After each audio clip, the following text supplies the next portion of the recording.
તુરિયા પાત્રાનું શાક બે રીતે બની શકે છે. એક તો આપણે બાફેલા પાત્રા તૈયાર હોય તો એને તુરિયાના શાકમાં એડ કરીને બનાવી શકાય, અને બીજું તુરિયાનું શાક વઘારીને એની અંદર અરબીના પાન તરત મસાલાવાળો લોટ ચોપડીને આપણે પાત્રા મૂકીને બનાવી શકાય. તો આજે આપણે એ રીતે બનાવીશું. સરસ મજાનું શાક તૈયાર થશે. નમસ્કાર, હું કલ્પના અજય નાયક. મારા કિચનમાં આપ સૌનું સ્વાગત છે.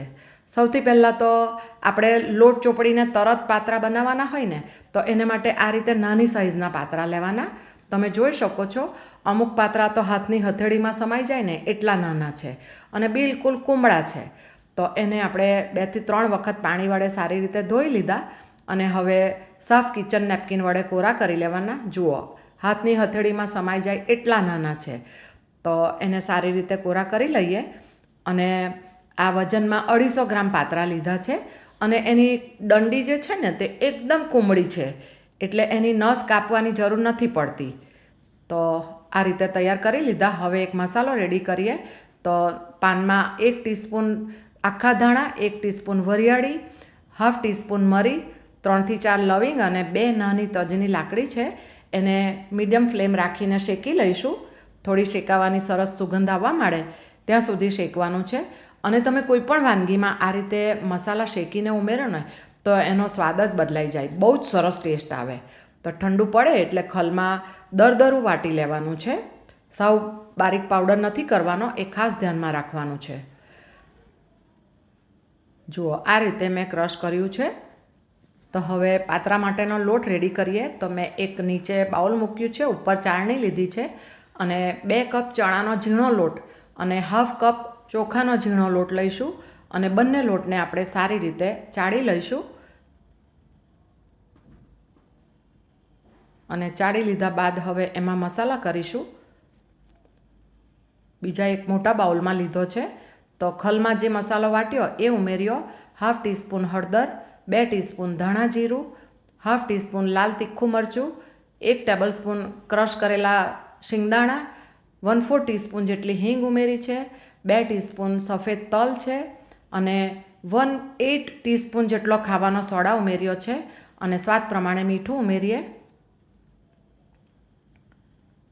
અને આદું, લસણ અને મરચાંની પેસ્ટ છે 1 ટેબલસ્પૂન.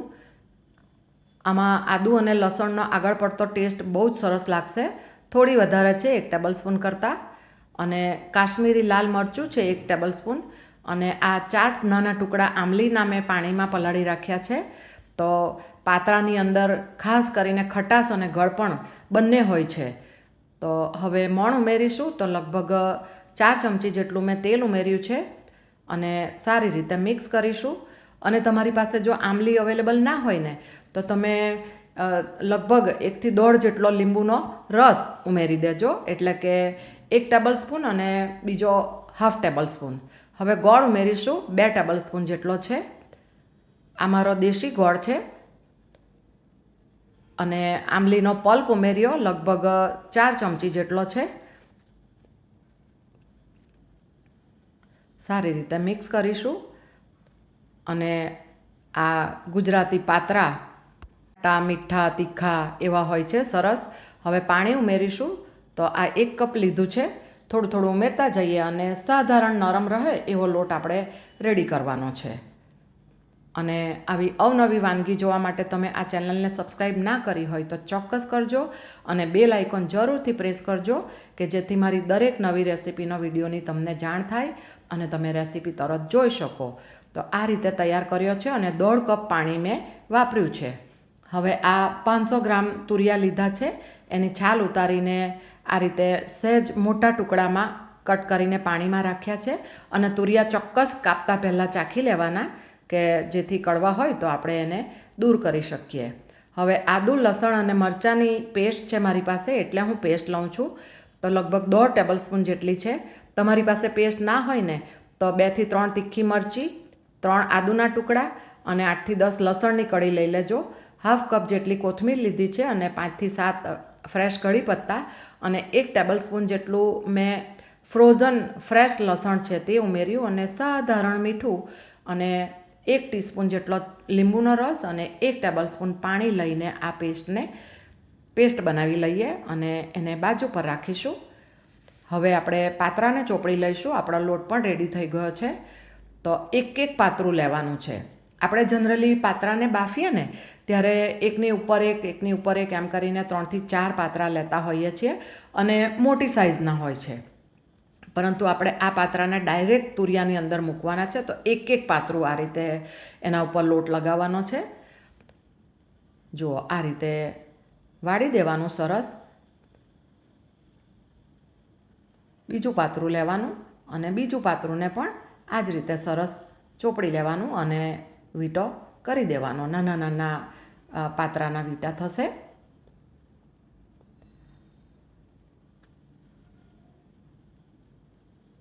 અને આ અગાઉ મેં તુરિયાના શાકમાં બાફેલા પાત્રા મૂકીને તુરિયા પાત્રા કેવી રીતે થાય એનો વિડીયો પણ મૂકેલો છે.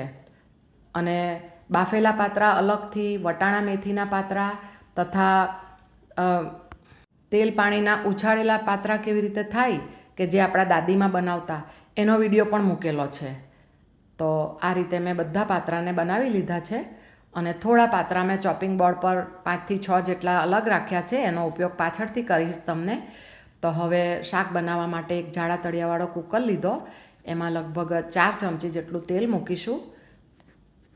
તેલ ગરમ થાય એટલે 1/2 ટીસ્પૂન રાઈ, 1/2 ટીસ્પૂન જીરું અને 1/4 ટીસ્પૂન હિંગ ઉમેરીએ અને કટ કરેલા તુરિયા છે તે પાણી નિતારીને આપણે ઉમેરી દીધા. વઘાર ઉડે નહીં એટલા માટે ઢાંકણ રાખ્યું હતું.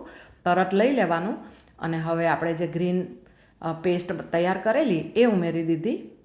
આદુ, મરચાં, લસણ, કોથમીર વગેરેની અને અડધી મિનિટ એને સાંતળી લઈશું. કેટલો સરસ ગ્રીન કલર છે જુઓ.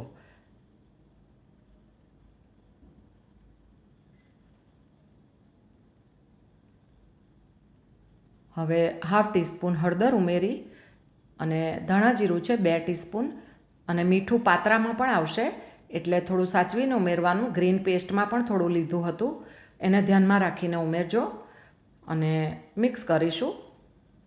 ગેસની ફ્લેમને અત્યારે મેં મીડિયમ રાખી છે.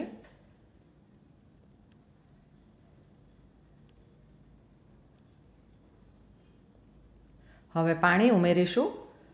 તો આ 1 કપ પાણી ઉમેરી દઈએ. એ મિક્સર જારમાં હું પાણીને લઉં છું કે જેથી અંદર રહેલો મસાલો પણ આ શાકમાં ઉમેરાઈ જાય. અને બીજું 1 કપ લીધું છે એમાંથી અડધો કપ ઉમેર્યું છે. આ શાક આખું પ્રોપર કૂક થઈ જાય ને ત્યારબાદ ઠંડુ પડે ને ત્યાર પછી પણ થોડું ઘટ્ટ થશે. પાત્રાનો મસાલો વગેરે આવશે એટલે. અને 1/2 ટીસ્પૂન જેટલી ખાંડ મેં 2 વાર ઉમેરી છે અને 1 ટીસ્પૂન કિચન કિંગ મસાલો ઉમેર્યો છે. ખાંડ થોડી ચોક્કસ ઉમેરજો, સ્વાદ બેલેન્સ થશે. અને હવે પાણીમાં ઉકાળ આવે એટલે આપણે જે પાત્રા તૈયાર કર્યા છે એ આપણે એક એક ફરતે મૂકવાના. બધા પાત્રા એક સાઈડે નહીં મૂકવાના. અને આ રીતે કોઈક મોટી સાઇઝના હોય ને સાધારણ તો એને વચ્ચેથી કટ કરીને મૂકવાના. તો જુઓ, પાણી ઉકળે ત્યારબાદ આ રીતે બધી બાજુ એક એક ગોઠવવાનું. આ થોડું મોટું છે એટલે એને મેં વચ્ચેથી કટ કરીને ઉમેર્યું છે. અને બધા પાત્રા એકી સાથે નથી મૂકી દેવાના, એ ખાસ ધ્યાનમાં રાખવાનું. અને તવેથા વડે બહુ વધારે પડતું ઉપર નીચે નહીં કરવાનું. આ રીતે થોડું સાધારણ હલકા હાથે કરવાનું. અને 1 મિનિટ બાદ ફરીથી બાકીના પાત્રા મૂકીશું. તો આ રીતે મેં બધા પાત્રાને અંદર મૂકી દીધા છે. અને હવે ગેસની ફ્લેમને આપણે મીડિયમ ટુ સ્લોની વચ્ચે રાખીશું. થોડું તેલ મને જરૂર લાગી છે તો 4 ચમચી જેટલું તેલ ફરીથી ઉમેર્યું છે અને 2 ચમચી જેટલું પાણી ફરીથી ઉમેર્યું છે. અને કૂકરનું ઢાંકણ બંધ કરીને ગેસની ફ્લેમને મીડિયમ ટુ સ્લોની તરફ રાખીને 3 સીટી જેટલું કૂક કરી લઈશું. અને ત્યાં સુધીમાં આ મેં અગાઉ કહ્યું હતું કે આટલા પાત્રા મેં અલગથી રાખ્યા છે. થોડી મોટી સાઇઝના હતા તો એને હું મારા સસરાજીને આવા તેલ પાણીના પાત્રા બહુ જ પસંદ છે તો હું એ બનાવીને એમને આપીશ. તો એક નોનસ્ટિક પાન મૂક્યું છે, એમાં 4 થી 5 ચમચી જેટલું તેલ મૂક્યું અને 2 થી 3 ચમચી જેટલું પાણી ઉમેર્યું છે. અને ગરમ થાય એટલે એની અંદર આપણે થોડા થોડા કરીને પાત્રા મૂકવાના. એકી સાથે નહીં મૂકી દેવાના. ગેસની ફ્લેમને મીડિયમ રાખવાની અને નીચેની સાઈડે સાધારણ કૂક થાય ને ત્યારબાદ એને આ રીતે હલાવવાના. આખો પોટ હલાવીને આ પાત્રા બનાવવામાં આવે છે. તાવેથાનો ઉપયોગ નથી થતો. મેં બાકીના પાત્રા પણ મૂકી દીધા છે. એટલા માટે પોટ આખો ઉપર નીચે કરવામાં આવે છે એટલા માટે. અને અમે આ પાત્રાને ઉછારેલા પાત્રા કહીએ છીએ. તમે આ રીતે બનાવેલ પાત્રાને શું કહો છો તે મને ચોક્કસ લખજો. અને આ રીતે સ્લો ફ્લેમ પર જ રાખવાનું અને વચ્ચે વચ્ચે 3 થી 4 મિનિટ બાદ પલટાવતા જવાનું પોટ ઊંચકીને. અને આખા બધા પાત્રાનો કલર સરસ ચેન્જ થઈ જાય ત્યાં સુધી એને કૂક કરવાના છે ઢાંકણ ઢાંકીને. તો જુઓ, તમે જોઈ શકો છો કે આપણો પાત્રાનો કલર પણ સરસ બદલાઈ ગયો છે. અને ઢાંકણ ઢાંકીને બનાવીએ ને એટલે અંદરથી પણ સરસ સિજાઈ જાય છે. થોડી વાર છે હજી, અમુક પાત્રા હજી કલર પ્રોપર નથી બદલાયો. તો ત્યાં સુધીમાં આપણે કુકર જોઈ લઈએ. સીટી થઈ ગઈ છે અને ઠંડુ પણ થઈ ગયું છે. તો જુઓ, વાવ, આપણા તુરિયા પાત્રા સરસ તૈયાર થઈ ગયા છે. અને મારા ઘરમાં તો એકદમ સરસ સુગંધ આવી રહી છે. અને પાત્રા પણ એકદમ સરસ પ્રોપરલી કૂક થઈ ગયા છે. તો હવે સર્વિંગ કરીશું થોડી કોથમીર ઉમેરીને. તો આ થયા આપણા તુરિયા પાત્રાનું ચટપટા સ્વાદવાળું મજેદાર એવું શાક. તમે આ શાકને એકલું પણ ખાઈ શકો, અથવા તો પૂરી કે રોટલી ભાખરી કે પરાઠા જોડે પણ ખાઈ શકો, રોટલા જોડે પણ ખાઈ શકો. અને થોડીક ચોપ કરેલી કોથમીર ઉમેરી છે. અને મારા ઘરે આ પાત્રાની ઉપર થોડો લીંબુનો રસ ઉમેરીને ખાવામાં આવે છે. અને તે લીંબુનો રસ ઉમેર્યો. અને ઘણા લોકો આ પાત્રાના શાકમાં ઉપરથી કાચું તેલ ઉમેરીને ખાય છે, શીંગ તેલ અથવા તલનું. પરંતુ મેં નથી ઉમેર્યું. તમને જો પસંદ હોય તો ઉમેરજો. તો આ થઈ આપણી તુરિયા પાત્રાના શાકની મજેદાર ડીશ. તમને બતાવું છું કે પાત્રા કેટલા સરસ કૂક પણ થઈ ગયા છે. જુઓ, નાના નાના પાત્રા હતા કુમળા, એટલે સરસ કૂક પણ થઈ ગયા છે. અને એકદમ સોફ્ટ એવા. આ શાક તમે સવારે બનાવો અને સાંજે પણ ખાઈ શકો, એટલું સરસ લાગે. હવે આપણા પાત્રા જોઈ લઈશું. તો વાવ, જુઓ, આપણા પાત્રા પણ રેડી થઈ ગયા. તો ગેસ બંધ કરી દીધો છે મેં. તો આ રેસીપી તમને જો ગમી હોય તો લાઈક કરજો અને તમારું ધ્યાન રાખજો અને આવજો.